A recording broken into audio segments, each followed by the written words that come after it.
Good morning students. आज chemical equilibrium chapter में हम लोग factors affecting equilibria 7.8 factors affecting equilibria इसको हम डिस्कस करने जा रहे हैं। पहले एनसीईआरटी बुक में जो लिखा है उसको पढ़ देते हैं एक बार। One of principal goals of chemical synthesis is to maximise the conversion of reactants to the products while minimizing the expenditure of the energy. This implies maximum yield of the products at mild temperature and pressure conditions. If it doesn't happen, then the experimental condition need to be adjusted. For example, in Haber's process for the synthesis of ammonia from nitrogen and hydrogen, the choice of experimental condition is of real economic importance. Annual world production of ammonia about 100 million tons primarily for the use as fertilizer. इस para में यही कह रहा है कि कोई भी chemical reaction होता है, कोई भी केमिकल सिंथेसिस होता है, तो उसमें हम कोशिश करते हैं कि मैक्सिमम से मैक्सिमम हमको प्रोडक्ट मिले, यानी एफिशिएंसी ऑफ रिएक्शन जो है वो मैक्सिमम हो। प्लस इसके अलावा हम क्या कोशिश करते हैं कि कम से कम एनर्जी का कंजप्शन हो, फ्यूल का कंजप्शन कम से कम हो।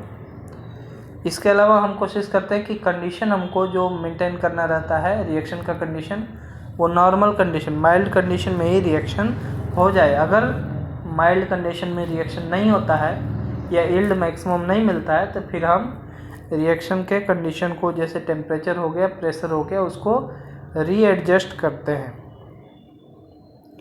आपके बुक में एग्जांपल दिया है अमोनिया का। अमोनिया का मैन्युफैक्चर नाइट्रोजन और हाइड्रोजन से हैबर्स प्रोसेस से किया जाता है।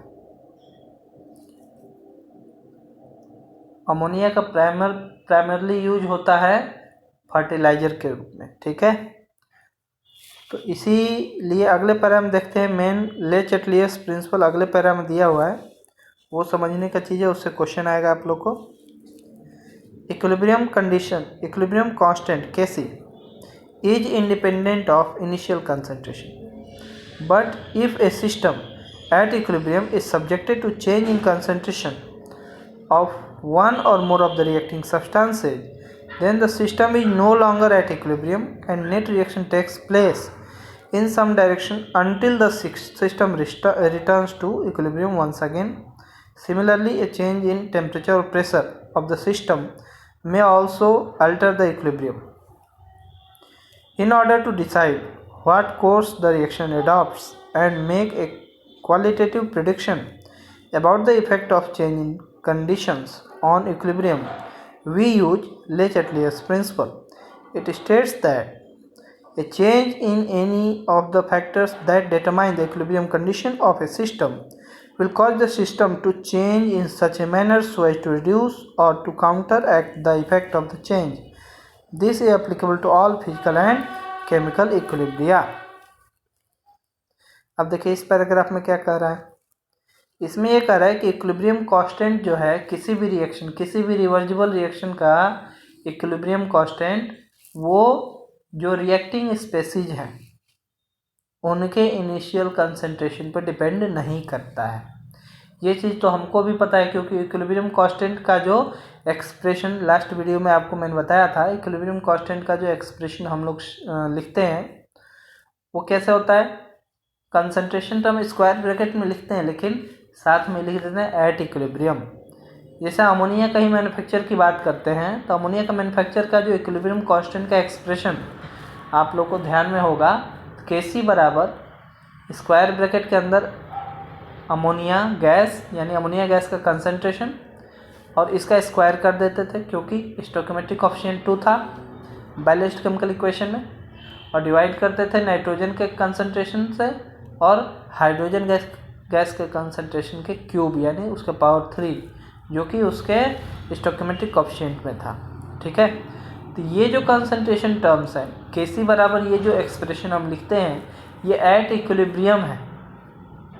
सपोज कीजिए कि हमने 10 मोल अमाउंट लिया नाइट्रोजन का और इक्विलिब्रियम जब अटेंड कर लिया रिएक्शन, उस समय नाइट्रोजन का कंसंट्रेशन अगर 5 मोल है तो फिर हम स्क्वायर ब्रैकेट के अंदर 5 मोल ही लिखेंगे, ठीक है ना। 5 मोल जो बचा हुआ है वहीं लिखेंगे, ठीक है। अगर 1 लीटर कंटेनर का वॉल्यूम 1 लीटर है तो 5 मोल्स पर लीटर यानी 5 मोलर जो हो जाएगा नाइट्रोजन का कंसंट्रेशन हो जाएगा एट इक्विलिब्रियम, जबकि हमने लिया कितना था 10 मोलर लिया था, ठीक है ना। इनिशियली हमने 10 मोल लिया था नाइट्रोजन, जबकि अभी घट करके 5 मोल हो गया, तो हम इक्विलिब्रियम कंसंट्रेशन नाइट्रोजन का 10 मोल नहीं लिखेंगे, 5 मोल लिखेंगे।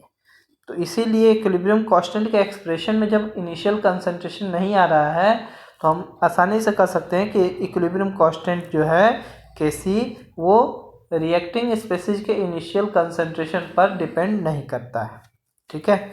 लेकिन यहाँ पर एक बात ध्यान देने लायक है कि यदि कोई रिएक्शन जो ऑलरेडी इक्विलिब्रियम स्टेट में आ चुका है, अगर उसके इक्विलिब्रियम को डिस्टर्ब किया जाए, डिस्टर्ब करने के क्या क्या तरीके, 3 कॉमन तरीके हैं।